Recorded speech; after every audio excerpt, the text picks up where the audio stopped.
Todos, que a paz seja conosco.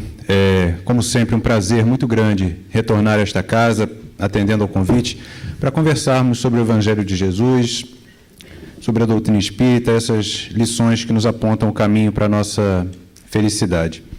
Como sempre, rogamos aos espíritos que dirigem os trabalhos da casa que possam suprir as nossas dificuldades e deficiências, a fim de que o estudo ocorra como eles planejaram. E a vocês que também possam vibrar em sintonia, nos auxiliando na tarefa da noite de hoje. O tema que nos foi pedido para conversarmos com vocês é o capítulo 6 de O Evangelho segundo o Espiritismo, o Cristo Consolador. E nesse capítulo, Kardec traz, além das instruções dos espíritos, dois itens bastante interessantes e importantes, e conhecidos de todos nós, né? O jugo leve e o Consolador prometido. Vamos tentar conversar um pouquinho sobre cada um deles. No primeiro, Kardec parte de uma frase de Jesus que está lá no Evangelho segundo Mateus, capítulo 11, versículos 28 a 30, que Jesus diz: "Vinde a mim, todos vós que estáis aflitos e sobrecarregados, e eu vos aliviarei. Tomai sobre vós o meu jugo e aprendei comigo, que sou manso e humilde de coração, e encontrareis alívio para as vossas almas, porque suave o meu jugo e leve o meu fardo." Essa passagem é muito significativa para todos nós que nos encontramos internados, né, nesse grande hospital que é a Terra, carregando as nossas enfermidades espirituais, as nossas dificuldades, as nossas dores, né, carregando tudo aquilo que nós construímos, tanto de positivo, mas também de negativo, em muitas e muitas encarnações anteriores. Então, aqui na Terra, nós somos quase sempre visitados por situações aflitivas, por situações, por vezes, pesadas, complicadas de serem enfrentadas. Jesus, sabendo disso, né, sabendo que o tratamento nesse hospital em que estamos internados nem sempre, né, é o mais suave, o remédio que nós precisamos muitas vezes é duro, é intenso, tem efeitos também difíceis, né, de nós suportarmos, visando, né, essa transformação. Jesus, sabendo disso e sendo o grande médico de todas as almas, nos traz essa proposta interessante para que nós reflitamos quando estivermos nessa situação, às vezes de desânimo, às vezes de queda mesmo. Ele nos chama: "Vinde a mim, todos vós que estáis aflitos e sobrecarregados." Então, a primeira coisa que nós gostaríamos de analisar é o chamamento do Cristo. Ao mesmo tempo em que ele fornece esse alívio, ele nos convoca a irmos até ele, que já é o início desse trabalho de recuperação.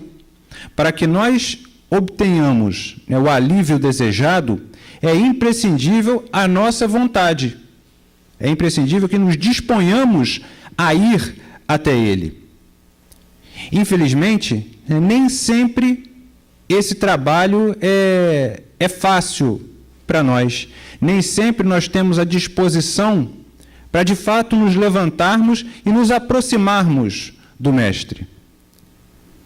Porque, por uma série de circunstâncias, né, que nós, historicamente, novamente, né, viemos construindo e nos afastando da lei de Deus. Então, nós já temos, nesse conjunto que nós aqui hoje estamos chamando de enfermidades espirituais, nós nos conduzimos para um local distante do Cristo. Emmanuel, no livro Fonte Viva, no capítulo 5, comenta a respeito dessa dificuldade que muitas vezes nós temos de nos aproximarmos do Cristo, de atendermos esse chamamento de, para obter o alívio, irmos até Ele. Não vamos ler a mensagem toda, não, mas alguns pontos são importantes para destacarmos. Ele fala assim: se é fácil ouvir e repetir o vinde a mim do Senhor, quão difícil é ir para ele. Aqui as palavras do Mestre se derramam por vitalizante bálsamo, entretanto, os laços da conveniência imediatista são demasiado fortes. Porque o remédio que o Cristo nos oferece não é de uma cura imediata. Exige, como veremos mais para frente, uma série de atitudes nossas, uma série de comportamentos nossos. E em boa parte das vezes nós não queremos, não nos dispomos a fazer esse sacrifício, a fazer esse trabalho. Por isso, nos recusamos a aceitar esse convite de irmos até ele. Além, assinala-se o convite divino entre promessas de renovação para a jornada redentora. Todavia, o cárcere do desânimo isola o espírito. Muitas vezes nas nossas lutas, nas nossas desilusões aqui na Terra, nós também nos colocamos para baixo. Nós nos achamos as piores pessoas do mundo, reconhecendo ainda essas enfermidades que trazemos, muitas vezes nos deixamos contaminar pelas culpas, pelos nossos equívocos do passado. Às vezes ficamos refletindo: o que será que eu fiz para encarnar aqui na Terra passando por tantas dificuldades? Por que eu ainda me equivoco tanto? Por que eu não consigo acertar? E às vezes a gente vai se botando para baixo, a gente precisa ter cuidado com isso. Porque a culpa pode ser também um elemento paralisante para o espírito. Ela pode nos impedir de termos essa disposição e, de fato, nos aproximarmos do Cristo. E ele encerra a lição falando: todos os crentes registram-lhe o apelo consolador, mas raros se revelam suficientemente valorosos na fé para lhe buscarem a companhia. Deixando claro de novo que, para empreendermos essa aproximação com o Cristo, nós precisamos, sim, sermos valorosos. É necessário um esforço, é necessário uma dose de disposição do indivíduo para vencer a si próprio e empreender essa caminhada. Tem duas imagens no Evangelho que falam muito diretamente a essa aproximação do indivíduo com o Pai, com a lei divina, com o que é correto, com a proposta do Cristo. A primeira delas nós encontramos lá na parábola do filho pródigo, uma parábola muito conhecida de Jesus. Não é o objeto do nosso estudo, mas vale a pena a gente só situar a história e depois a gente destaca o ponto que é interessante para o nosso tema em análise. A parábola do filho pródigo é aquela em que Jesus diz que um senhor, muito rico, tinha 2 filhos. E num determinado momento, o filho mais novo pede ao pai que a herança fosse dividida e que lhe fosse conferida a sua parte. O pai, então, divide os bens e dá a parte que caberia ao filho mais novo. Esse, pegando todos os seus bens, parte para uma região distante e ali dissipa esses bens, atendendo aos seus gostos de maneira irresponsável. O tempo passa e aquela região onde o filho mais novo se encontrava é assolada pela fome, por uma série de dificuldades, de forma que ele, já sem posses e sem condições de se manter, é obrigado a mendigar, é obrigado a solicitar qualquer tipo de emprego para se manter. E é então empregado com alguém que tinha uma criação de porcos. E ele alimentava aqueles porcos e desejava comer as vagens que eram dadas aos porcos, mas nem isso lhe era permitido. Ele, então, naquela situação, se lembra do pai, se lembra de como era a vida dele antes dele pedir a divisão dos bens. E pensa que nenhum dos empregados de seu pai era tratado daquela forma. E reflete consigo mesmo: bom, eu vou então retornar à casa do meu pai e, chegando lá, direi a ele: pai, pequei contra o céu e contra ti. Já não sou mais digno de ser chamado teu filho. Trata-me como um dos seus empregados. A seguir, levantou-se e foi encontrar com o pai. Quando estava ainda distante da casa paterna, o pai o observa e parte ao seu encontro, correndo. O abraça, ele começa a dizer né, a frase que tinha planejado. O pai nem deixa que ele termine e pede que os empregados coloquem, né, o calçado nos seus pés, o anel da família nos dedos, que o vistam de forma decente, manda matar um novilho e faz lá uma grande festa para esse filho que retornou. A história continua mais para adiante, né, com a entrada do outro filho mais velho e tal, e o que acontece? Quem não se lembrar, depois procura, porque ela é interessante, mas para a nossa conversa não vem ao caso. O que a gente quer destacar aqui é que o filho mais novo, naquela situação de extrema penúria, de dificuldades, e aí os evangelhos, o evangelho de Lucas, né, traz até um destaque que eu esqueci de citar, né, literalmente, quando comenta essa passagem específica do desespero do filho mais novo, que diz que o filho mais novo, caindo em si, se lembra da situação do pai. Ou seja, reconhecendo-se num momento de dor extrema e se lembrando de como era quando estava junto ao pai, resolve empreender o caminho de volta. E aí vem o ponto que nos interessa na nossa conversa de hoje. A seguir, levantou-se e foi a caminho. Então, assim como funcionou para o filho mais novo na parábola do filho pródigo, para a gente também,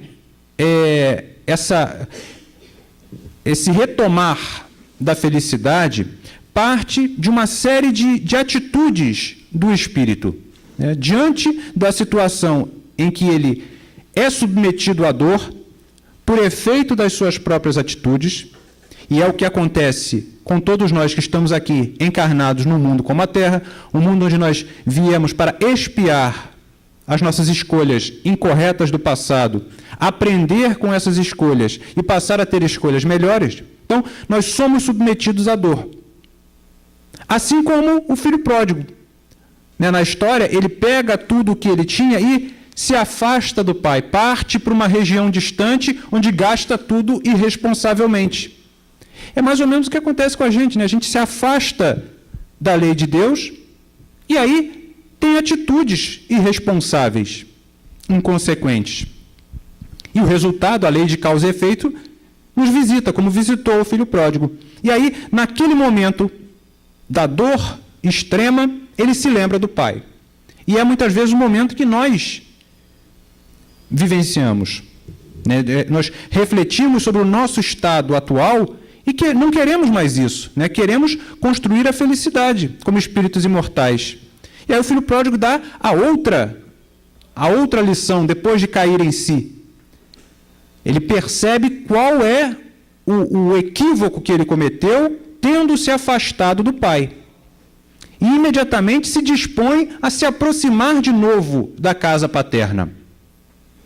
E esse, de novo, é o momento que nós precisamos vivenciar de verdade. Né? Uma vez que a gente reconheça, e a doutrina espírita nos faz reconhecer isso racionalmente, que toda a infelicidade que nós temos que passar é fruto das nossas escolhas, o passo seguinte é desejarmos ter escolhas melhores, buscarmos uma aproximação com a lei de Deus, da qual, num momento ou em outro, nos afastamos. Mas não basta desejar se aproximar do Pai, não basta desejar que o Pai esteja junto de nós. O filho pródigo não ficou ali esperando que o Pai fosse até ele para resgatá-lo daquela situação. Não, ele fez aquilo que cabia a ele. Levantou-se e foi. E aí é interessante a simbologia, porque quando ele levanta, e ainda distante da casa paterna, o pai, percebendo essa disposição dele em retornar ao ambiente sadio, corre ao seu encontro. E conosco, espiritualmente falando, é a mesma coisa. Esse vinde a mim, esse irmos até o Cristo, no primeiro momento parece algo solitário, ele é solitário na nossa disposição em aceitarmos o convite. Mas a partir do momento em que nós, de fato, nos dispomos a caminhar, a nos pormos de pé, levantarmos e irmos até ele, aí o auxílio também nos chega, potencializando essa nossa disposição. Então, essa primeira imagem que nós gostaríamos de trazer sobre esse retorno nosso aos trilhos mais corretos e a necessidade do trabalho de cada um. E a segunda é a passagem em que Jesus se encontra com o cego de Jericó. Jesus estava passando por Jericó, e aí um cego, chamado Bartimeu, ouve falar que Jesus está passando ali perto. E aí ele começa a gritar, Jesus, filho de Davi, tem misericórdia de mim. E as pessoas, Jesus sempre cercado por uma multidão de necessitados do corpo e do espírito, as pessoas naturalmente se incomodavam com aquela gritaria do cego ali perto. E aí repreendiam o Bartimeu para que ele ficasse quieto.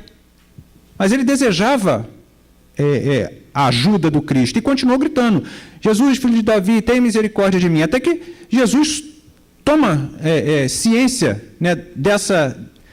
desse chamamento do Bartimeu e fala para alguém lá, dizer para o Bartimeu ir até ele. Alguém vai lá e fala, o mestre está te chamando. Ele, então, se levanta imediatamente, deixa de lado os trapos em que ele estava envolvido e vai até a presença do mestre. Jesus pergunta para ele, que queres que eu te faça? Ele diz, eu quero ver. E Jesus o cura. Essa passagem também é carregada de simbologia, primeiro do poder do Cristo em nos transformar, mas também da parte que cabia ao cego, do esforço que era necessário para ele. Primeiro, para se colocar numa posição em que o mestre o percebesse, apesar das circunstâncias exteriores, apesar das pessoas mandando ele ficar quieto. Ele continua, ele insiste no chamado. E quando Jesus o convoca, ele imediatamente se põe de pé, como o filho pródigo, e vai até o Cristo. E essa passagem tem uma outra simbologia, que Jesus pergunta a ele, que queres que eu te faça? Ele diz, eu quero ver. Isso, aos olhos de hoje, parece óbvio, que qualquer pessoa que fosse cega fosse desejar a visão. Mas naquela época, isso gerava para o cego também uma mudança de comportamento na vida dele, não só que ele passaria a enxergar, mas ele passaria a ter que ganhar a vida de uma outra forma, porque os judeus eles tinham meio que um código moral que os obrigava a dar a esmola para os deficientes. Então, ele tinha passado a vida dele toda como cego, recebendo o auxílio dos outros, numa posição, claro, humilhante e tal, mas ele tinha o sustento dele, entre aspas, garantido pela caridade, ainda que forçada pela lei. Eles eram obrigados a auxiliar o mais necessitado. A partir do momento em que ele diz, Senhor, eu quero ver, ele deixa de ser cego e os outros deixam de ter a obrigação de cuidarem dele. Então, vocês imaginem também a transformação que envolveria para esse indivíduo. De uma hora para outra, ele vai ter que se virar sozinho. Ele não vai mais contar com a caridade alheia, vai ter que conquistar o próprio sustento. Essa imagem também tem uma simbologia forte para nós, traduzindo o esforço que será necessário para que o indivíduo de fato se transforme, se modifique. Vinde a mim, todos vós que estáis aflitos e sobrecarregados. Às vezes a gente acha que estar triste, ser visitado pelas lágrimas, é sinal de fraqueza. Não, nem sempre. Num mundo como o nosso, voltamos a dizer, é natural que por vezes nos sintamos aflitos. Vários expoentes do Evangelho estiveram nessa situação de irem às lágrimas diante das dificuldades. Nós vemos isso com Pedro, quando nega Jesus e percebe o que tinha feito de errado, e em outras passagens em que ele é meio que quase que sobrecarregado pelas dificuldades no cristianismo nascente. Nós vemos isso com Paulo, tantas e tantas vezes perseguido e, por vezes, indo às lágrimas. O próprio Cristo chorou em alguns momentos, refletindo sobre as circunstâncias que o envolviam. Então, esse momento de aflição, muitas vezes, não é vergonha para o Espírito encarnado. Nós precisamos, a partir daí, buscar os mecanismos para nos colocarmos de novo em pé.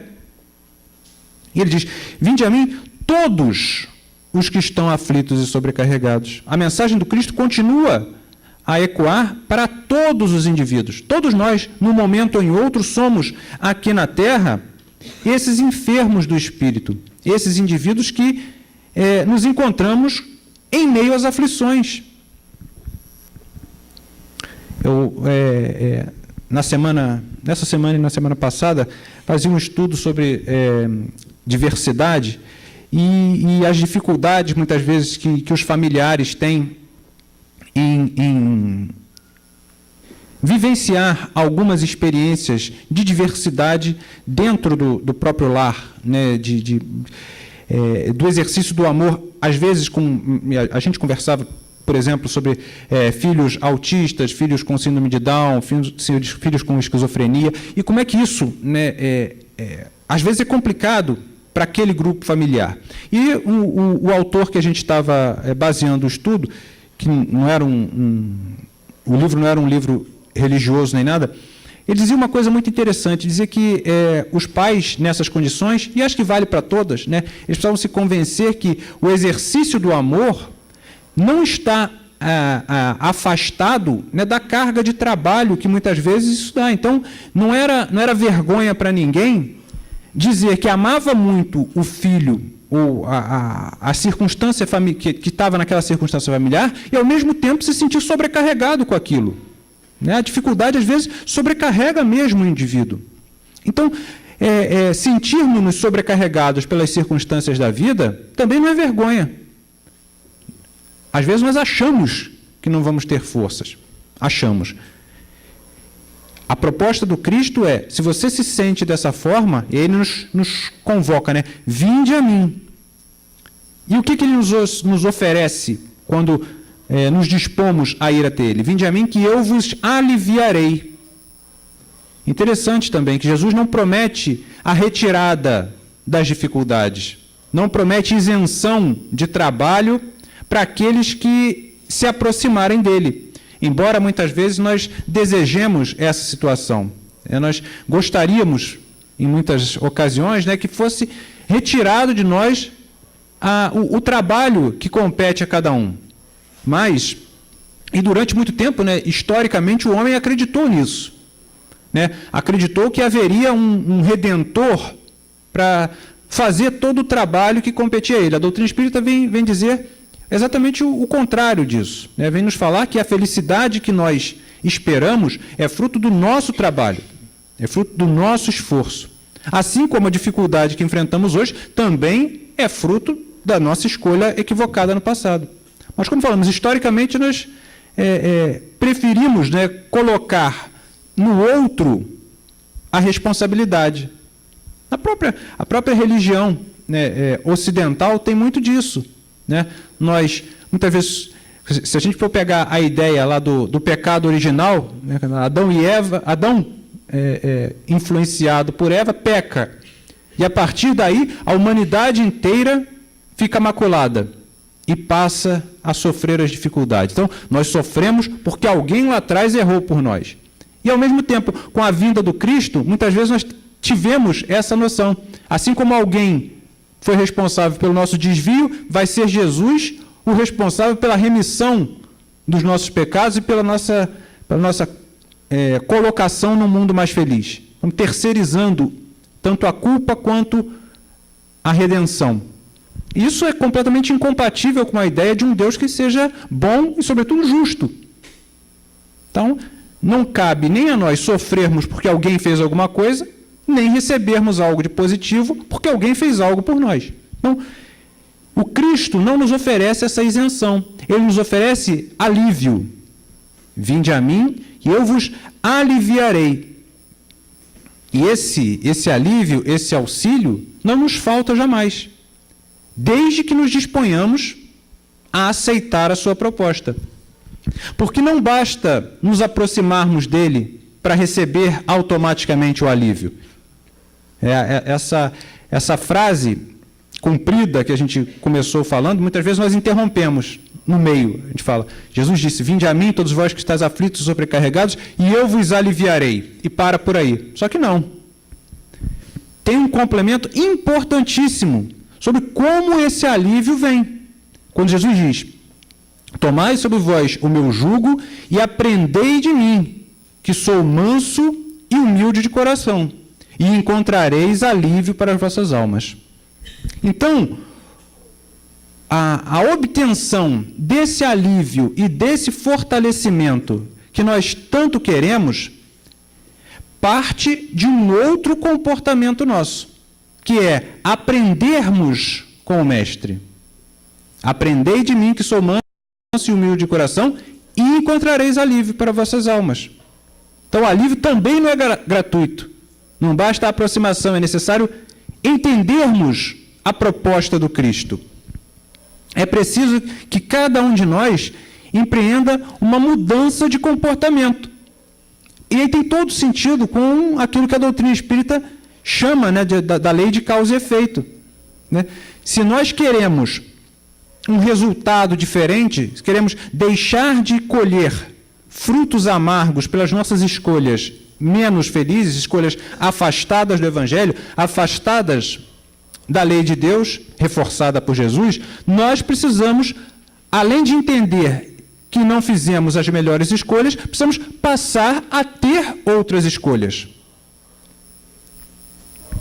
Acho que foi Einstein que disse, né, que é estupidez nós desejarmos obter resultados diferentes fazendo as mesmas coisas. Então a gente quer ser feliz e que ao mesmo tempo continuar tendo o mesmo comportamento que nos levou à infelicidade. Não vai acontecer. Nós precisamos aprender com o Cristo. No entanto, Emmanuel nos diz, né, no livro Pão Nosso, na lição 130, que nem todos esses que escutam a mensagem do Mestre e que a princípio tendem a ir até ele, nem todos estão dispostos a renunciar ao objeto das suas aflições. Por mais paradoxal que isso possa parecer. Muitas vezes nós já sabemos o que precisamos fazer, mas ainda não queremos ou não conseguimos renunciar a isso que ainda nos afasta da proposta da felicidade. Isso vale para um monte de coisas nas nossas vidas. Às vezes a gente tem hábitos que reconhecidamente não são saudáveis, nós sabemos disso e continuamos fazendo, prejudicando o nosso corpo físico. Falo por exemplo próprio, né? Nas coisas mais triviais, né? Você deixa de almoçar, você deixa de comer de forma saudável por circunstâncias quaisquer, ou você já sabe que o cigarro ou outros vícios prejudicam o seu corpo, você deseja, né, entende que o racional é não usar mais, e aí esse não é o meu caso, mas continua. Né? Então, se isso acontece com as questões materiais, acontece também com as nossas decisões de ordem moral. Quantas coisas nós já sabemos que não deveríamos mais fazer e continuamos fazendo. Então, muitos não se dispõem, como diz Emmanuel, a renunciar a esses comportamentos que ainda os prendem a uma região mais baixa, de vibração mais baixa, uma região mais afastada da lei de Deus. E quando nós fazemos isso, claro, nós não estamos aprendendo com o Mestre, né? Aprendendo com esse guia e modelo. A doutrina espírita, né, quando lá na questão 625 de O Livro dos Espíritos, Kardec pergunta qual o tipo mais perfeito encaminhado já à Terra para nos servir de guia e modelo, os Espíritos dizem Jesus. Então, Jesus é esse que aponta o caminho, esse que veio, de fato, nos ensinar o roteiro para sermos felizes. Se nós não aprendermos com ele, né, a chance de nos equivocarmos é muito grande. E nós, que tentamos ser espíritas, tentamos ser cristãos, precisamos estar atentos para verificarmos se estamos, de fato, fazendo do Cristo esse guia e modelo. Se estamos colocando a imagem do Cristo como aquela que precisa ser imitada como modelo. Se estamos ouvindo as orientações desse guia, para que, seguindo a trilha que ele aponta, nós cheguemos em segurança ao destino desejado. Todas as vezes que nós não fazemos isso, nós não estamos aprendendo com esse guia e modelo. Nós até nos aproximamos do Cristo, mas não ouvimos, ou entra por um ouvido e sai pelo outro, a orientação que nos chega.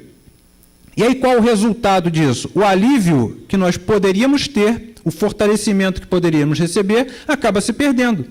Porque, como vimos anteriormente, esse alívio ele é condicionado ao nosso aprendizado.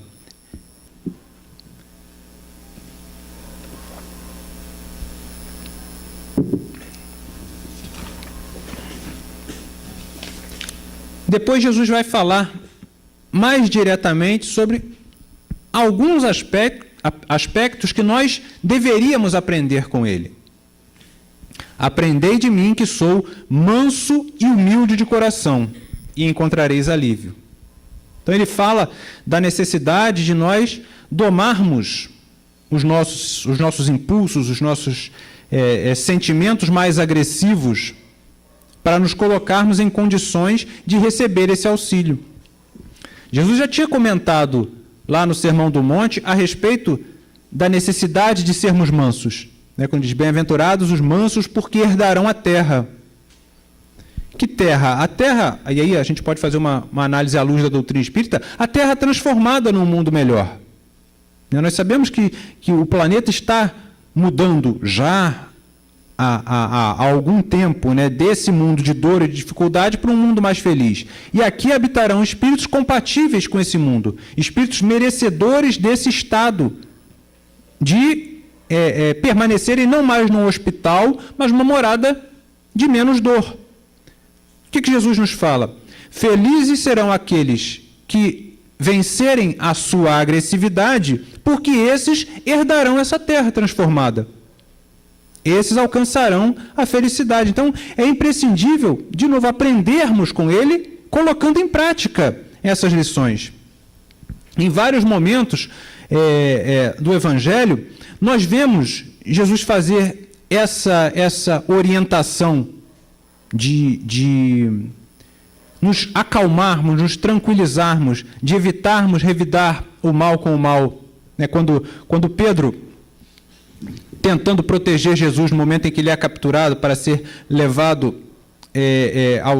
aos doutores da lei, que para posteriormente ser julgado e condenado, Pedro tira a espada e agride um dos soldados. E a orientação de Jesus é que ele embainhasse a espada. Porque de Jesus, todo aquele que fere com a espada perecerá pela espada.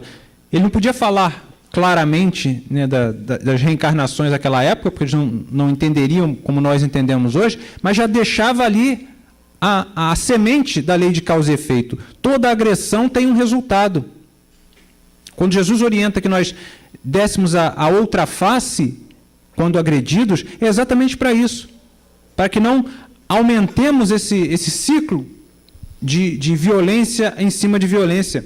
Quando ele nos orienta a reconciliarmos-nos com o nosso adversário enquanto estamos com ele a caminho, é também por causa disso. Buscarmos a concórdia, amarmos os nossos inimigos.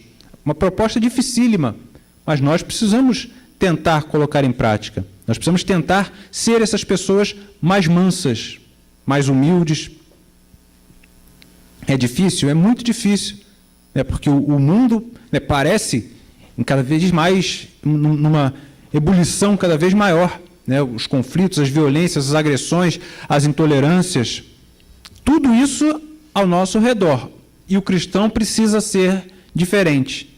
Ele precisa estar no mundo sem ser do mundo. Ele precisa receber muitas vezes até essas agressões e não revidar. Por isso, muitas vezes nós não conseguimos colocar em prática a proposta do Mestre. Porque é necessária a renúncia, é necessário um esforço muito grande. né? Não por outra razão, Jesus falava aos discípulos, né? Eu vos envio como cordeiros em meio de lobos. É isso, essa era a situação há 2000 anos e continua sendo hoje. Um mundo ainda violento, ainda agressivo, ainda com valores individualistas, no qual os cristãos são convidados a ter um comportamento diferente, a aprender de fato com o Cristo, a ter outras escolhas. Porque se nós continuarmos a vibrar na mesma sintonia do mundo lá fora, o resultado vai ser esse que nós temos colhido sistematicamente. Mais situações de dor, mais situações de desespero, mais situações de sofrimento, né, de sobrecarga. Aprendei de mim que sou humilde e manso, e encontrareis alívio para as vossas almas. A partir do momento em que nós aprendemos e nos aproximamos desse novo comportamento, o alívio vem, né? Até pelo próprio entendimento da nossa situação como espíritos imortais, né? O alívio, o amparo para que a gente continue essa transformação, tendo outras atitudes, tendo uma outra visão, né? Resignados com aquilo que nós não podemos mudar e que já construímos, e, ao mesmo tempo, conscientes de que muita coisa é possível, sim, nós transformarmos. E Jesus diz, porque suave é o meu jugo e leve o meu fardo. A partir do momento em que nós nos conscientizamos, né, da nossa situação atual, do que é preciso fazer, da nossa realidade como espíritos imortais, a carga que a gente vai ter que continuar carregando, né, ela vai continuar conosco, mas nós já tendemos a ter uma outra visão. É como alguém, né, que tivesse que trabalhar intensamente durante um dia ou um mês inteiro, já percebendo a recompensa lá na frente, e alguém que não tivesse consciência nenhuma dessa recompensa e que tivesse que passar pelo mesmo serviço. O que já tem essa visão para o futuro, ele suporta com muito mais disposição e entendimento aquele período de sacrifício pelo qual ele tem que passar. Então, quando nós despertamos para essa realidade do espírito imortal que somos, é mais fácil transitarmos aqui. Esse é também um motivo de alívio para todos nós. E é importante a gente destacar também que, por mais complicada que seja a nossa situação, por maiores que sejam as nossas lutas, nós nunca recebemos um fardo maior do que as nossas forças para carregar esse fardo. E nem estamos completamente abandonados, embora às vezes a gente se sinta abandonado, se sinta solitário, isolado. Nós sempre temos um grupo enorme de amigos desejando o nosso sucesso e nos auxiliando. Muitas vezes nós não nos colocamos em condições de receber esse auxílio. E o segundo ponto que Kardec destaca é tem como título o Consolador Prometido, em que Jesus diz: se me amais, guardai os meus mandamentos, e eu rogarei ao Pai que ele vos enviará outro Consolador, a fim de que fique eternamente convosco, o Espírito de verdade que o mundo não pôde receber, porque não o vê e absolutamente não conhece. Mas quanto a vós, conhecê-lo-eis, porque ficará convosco e estará em vós. Porém, o Consolador, que é o Santo Espírito, que meu Pai enviará em meu nome, vos ensinará todas as coisas e vos fará recordar tudo o que vos tenho dito. Evangelho segundo João, capítulo 14, versículos 15 e seguintes. Quando Jesus, além do alívio que ele nos prometia pela nossa mudança, vai mais além. Ele disse: vocês, se lembrando de mim, se esforçarem para colocar em prática a lei de Deus, eu vos enviarei um outro Consolador. Uma outra orientação essa que ficará convosco eternamente.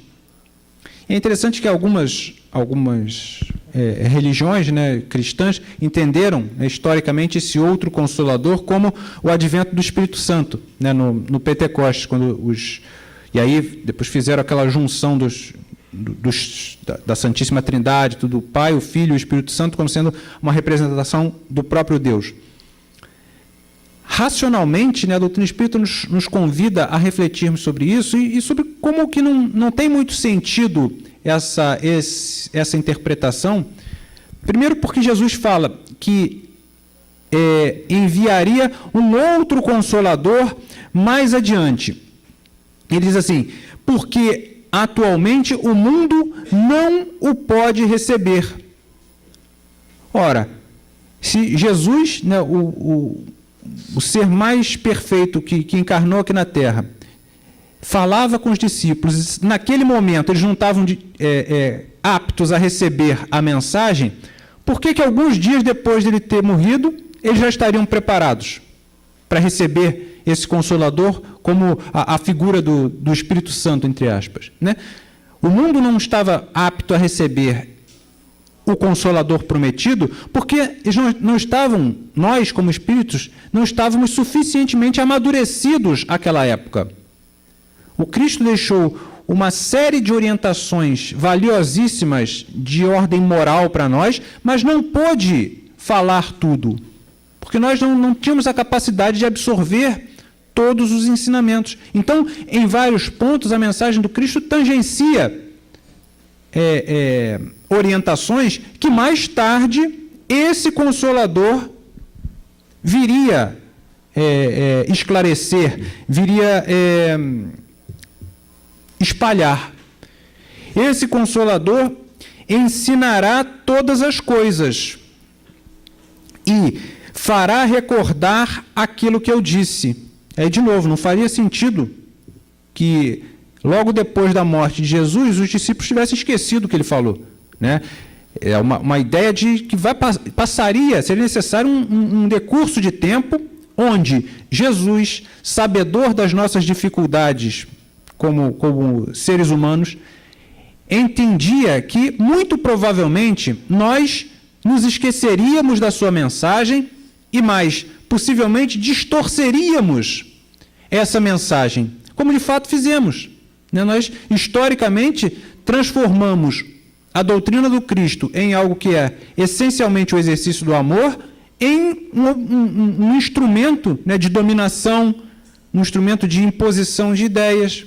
E aí não é nenhuma crítica específica a essa ou aquela religião, mas é uma constatação, e aí a doutrina espírita nos coloca muito à vontade nessa situação, porque éramos nós mesmos, espíritos lá atrás, tendo essa visão.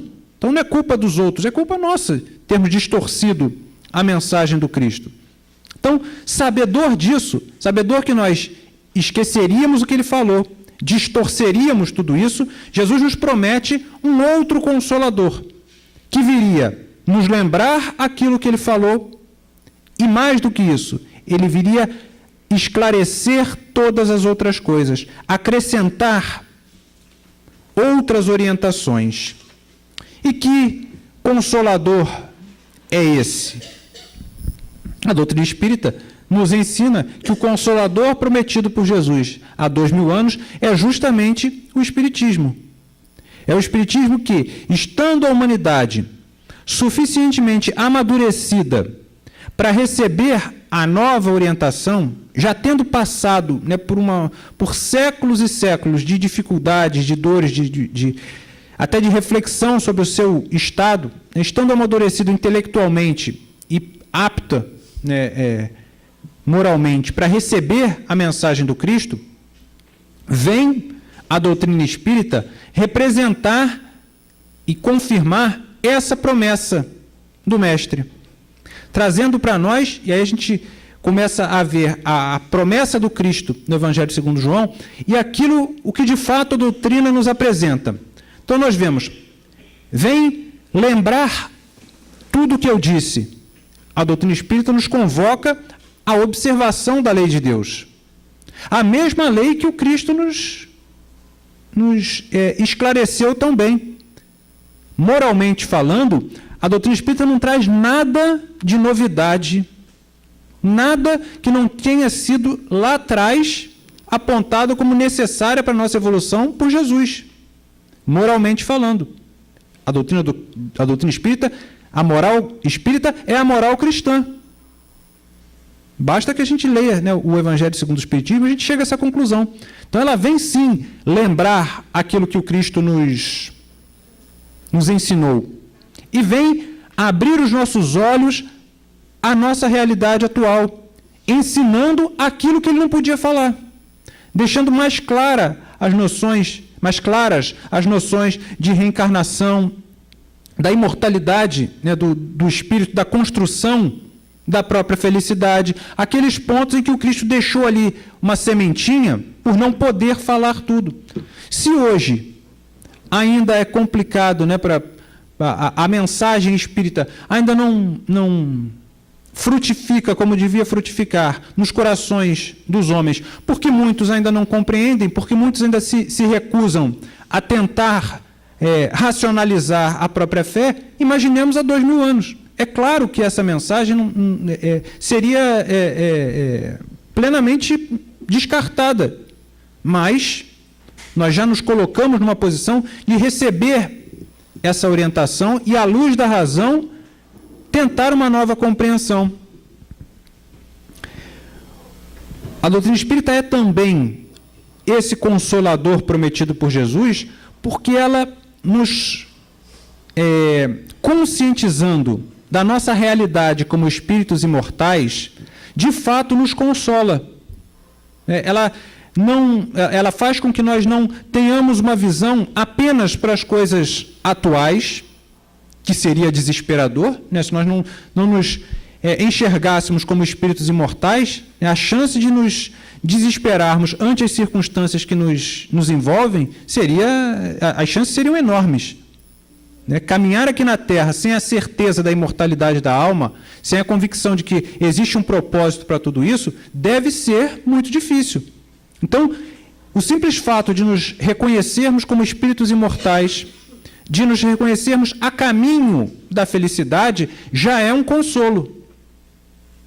Quando ela nos fala, né, da lei de causa e efeito, quando ela nos fala da justiça divina, quando ela nos fala da inexistência das penas eternas, que por tantos e tantos séculos, conceitos que afastaram os homens da religião, quando ela nos ensina racionalmente o nosso estado atual como espíritos imortais e aponta o caminho para a nossa felicidade, além de nos instruir, ela nos consola, porque ela mostra para nós que é possível, sim, alcançarmos uma condição diferente dessa em que estamos.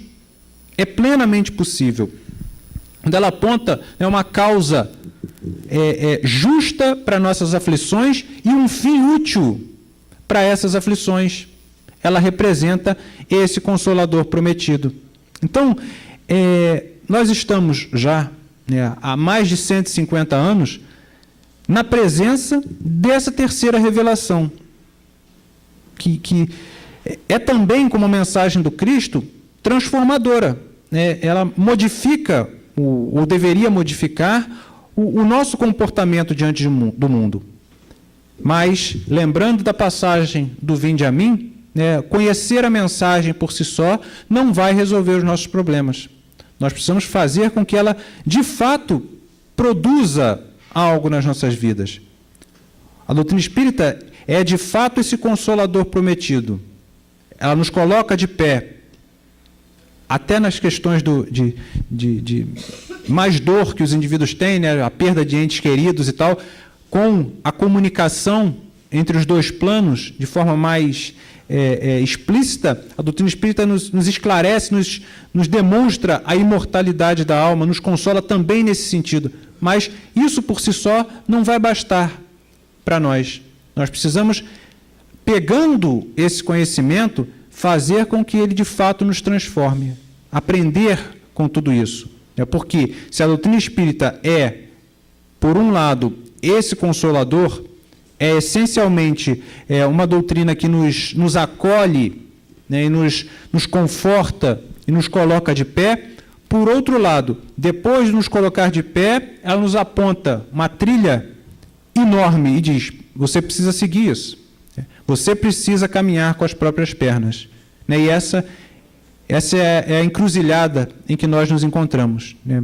Ainda bem que nessa encarnação nós temos, né, possivelmente, ou certamente, né, a grande maioria de nós, não pela primeira vez, de novo contato com as lições do Evangelho. E agora conciliados com esse Consolador prometido. Então, nós já temos todos os instrumentos necessários para encontrarmos o alívio e construirmos a nossa felicidade. André Luiz, salvo engano, no livro Agenda Cristã, diz que todo aquele que tem 2 semanas de conhecimento do Evangelho já sabe a exaustão o que precisa fazer. A grande maioria de nós já tem bem mais de 2 semanas de conhecimento do Evangelho e da doutrina espírita. Então, que a gente possa, a cada dia, ir tentando colocar em prática. Não vai ser sempre fácil, a gente não vai acertar sempre. Paulo já dizia que ainda não conseguia fazer tudo o que queria e fazia muitas outras coisas que não queria, então a gente ainda vai escorregar aqui e ali, mas que a gente possa, estudando as próprias atitudes, o próprio comportamento, dia a dia, que a gente possa se aproximar da lei de Deus, porque aí certamente estaremos construindo a felicidade tão desejada e construindo um mundo melhor que almejamos. Que Jesus nos abençoe a todos. Muito obrigado pela atenção.